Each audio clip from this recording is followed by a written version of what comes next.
Hello అండి. ఈరోజు harvesting video, కానీ కొన్ని ఇంట్రెస్టింగ్ వెజిటేబుల్స్ ఉన్నాయి. ఇది వచ్చి ఇటాలియన్ బీన్స్ అంటారండి. చాలా పెద్దగా అవుతాయి కాయలు. విచిత్రం ఏంటంటే ఇది 3వ సంవత్సరం దుంప నుంచే చెట్టు మళ్ళీ పెరుగుతుంది. మంచు పడినప్పుడు, చలికాలం వచ్చినప్పుడు చెట్టు మొత్తం చచ్చిపోతుంది.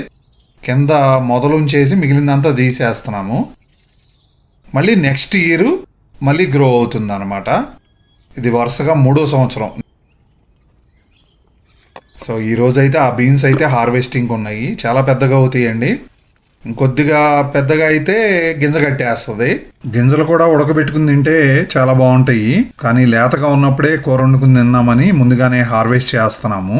చూడండి ఎంత బాగున్నాయో. ఇంకా బారవుతాయి. మోచయ్యి అంత బారయ్యాయి. మనకి సేమ్ తమ్మకాయలు ఎలా ఉంటాయో ఇవి కూడా చూస్తానికి అలాగే ఉంటాయి. కానీ ఇవి ఇటాలియన్ బీన్స్.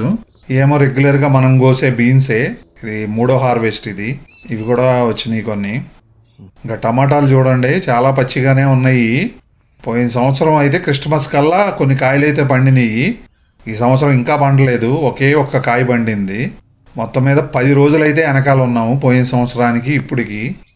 టమాటా పండిన దాన్ని బట్టి చెప్తున్నాను. అలాగే ఒక బీట్రూట్ అయితే రెడీ అయి ఉంది.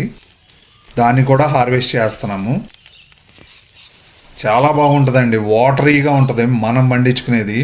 అలాగే ఇక్కడ కనుక మనం మార్కెట్లో కొనేది మాత్రం వాటర్ ఉండదు. అవి 2-3 రోజులు అయిన తర్వాత మన దగ్గరికి వస్తాయి. అందుకని వాటర్ అంతా డ్రై అయిపోతుంది. కానీ మనం పండించుకుంది అయితే మాత్రం ఫుల్ వాటరీగా ఉంటుంది. ఇంకా పైన ఆకుల్ని కూడా మనం పప్పు కూరలో వేసుకోవచ్చు. బీట్రూట్ ఆకుల్ని కూడా చాలా మంచిది హెల్త్కి బీట్రూట్.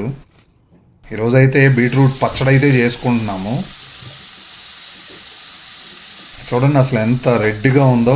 చాలా ఇష్టం మాకు బీట్రూట్ పచ్చడి. ఇది ఇడ్లీల్లో కూడా తినొచ్చు, అలాగే మళ్ళీ అన్నంలో కూడా తినొచ్చు. ఇంకా కొయ్యంగానే అప్పటికప్పుడు బీట్రూట్ పచ్చడి చేసేసుకున్నాము. కొద్దిగా అన్నం ఉంటే ఇంకా దాంట్లో కలుపుకొని తిన్నాము. చాలా అంటే చాలా బాగుంది.